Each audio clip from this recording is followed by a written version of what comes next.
大家好，欢迎收看爱上电子。今天咱们修一下这个福禄克 15B 的表。现在的故障是开机没反应，按什么按键都没有反应。下面我们给它打开，首先把这个塑料套给它拿下来。拿下来以后，后边有4个螺丝，并且这下边要把这个锁给它打开，就能拆开了。好，我们看电池是完好的。测量一下电池电压，是不是电池没电了？ 1.64，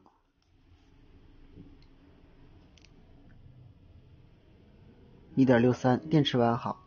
下面我们把表拆开看看，它的电池通过这2个端子接在这2个储片上，就能够给它供电了。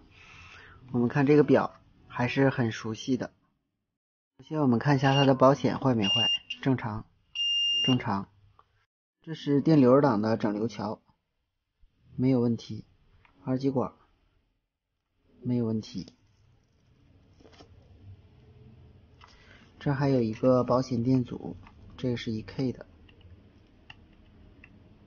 用表测量没有问题。这有一个 PTC 的热敏电阻，这是3个压敏电阻，这是一个保险电阻，就输入进来了。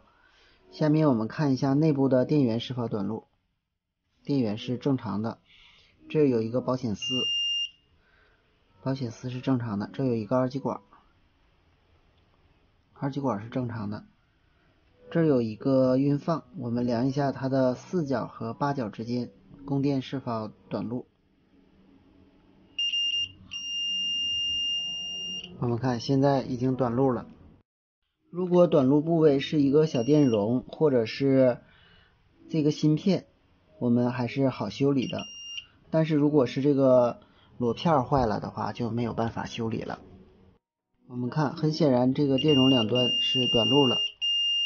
下面我们用一个低压电源给它供1伏电，看看是否有发热元件。用1伏烧机，烧了半天也没有发现故障元件。这边是它的显示屏，这个就是它的量程开关，我们可以打开一下，看看它的储片位置。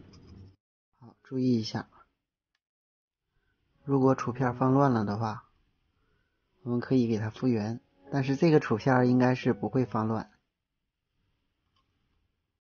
经我给它供了一个 0.49 伏600毫安的电流，经长时间摸呢没有发烫元件，由于这个位置不知道它的电压，一般是3伏左右，所以给它供一个1伏以内的电压应该没有问题，长时间就应该有发烫元件。